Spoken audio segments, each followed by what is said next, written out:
তো দুই ঠোঁটে অনবরত আপনি চাইতে থাকেন আল্লাহর কাছে ক্ষমা। এই ইস্তেগফার সম্পর্কে নবী করিম সাল্লাল্লাহু আলাইহি ওয়াসাল্লাম বলেছেন, মান লাজিমাল ইস্তেগফার, যে ব্যক্তি ইস্তেগফারকে আঁকড়ে ধরবে, আঁকড়ে ধরা মানে কি, এটা ছাড়বে না, সে পড়তেই থাকবে অনবরত। টয়লেটে যাওয়ার সময়টা, ঘুমের সময়টা, খাওয়ার সময়টা বাদে, অবসর নামাজের সময়টা বাদে সারাক্ষণ সে ইস্তেগফার করবে।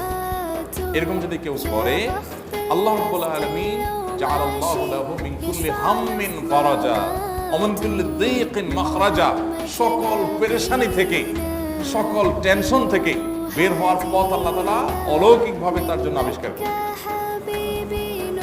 এবং আমি আমার জীবনে যেটা বলেছিলাম, বিস্তারিত বলতে চাই না, এরকম পরিস্থিতি আসছে যে চোখের সামনে কোনো আপাতত রক্ষার কোনো পথ আর খোলা নেই, এমন ভয়াবহ বিপদ।